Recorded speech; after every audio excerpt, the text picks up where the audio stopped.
یو صحابي راځي اصبت امرأه یو زنانه مې خوښه شوې ده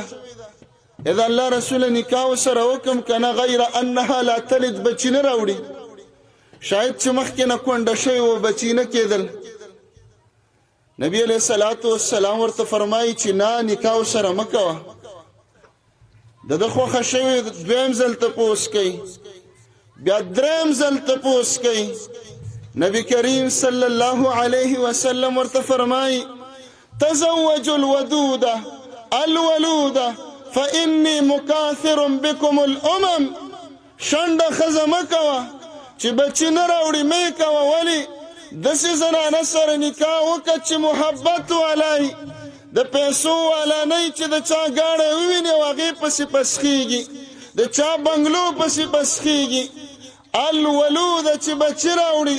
بچو باندې څه فایده ده رسول الله علیه السلام فرمایي زه به په امتونو فخر کوم چې زما امت ډېر دی زنانه وکړه چې بچي راوړي بچي ډېر کوي نو اوس موږ ته وایي چې نه ضبط تولید خاندانی منصوبه بندی بچه کم آب بیغم دو بچی چوٹا خاندان خوشحال پاکستان فلان فلان فلان دا نظریه او دا سوچ دا یورپ موږ له راکوي دا مغربي معاشره موږ له دا سوچ راکوي چې بچي کم راوړئ خو د یورپ او د مغرب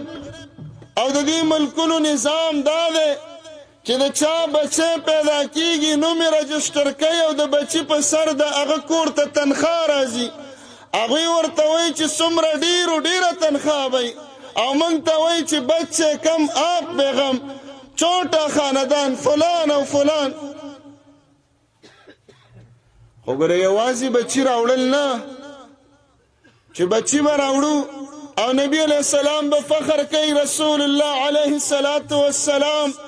په پوډریانو باندې فخر نه کوي بچي راوړل نه دي تربیت یې وکړه مدرسو ته یې ولېږه په چرسیانو فخر نه کوي په غلو او ډاکوانو فخر نه کوي په اجړاګانو او ډمانو باندې فخر نه کوي هغه په مؤمن باندې د لا اله الا الله په ویون کې فخر کوي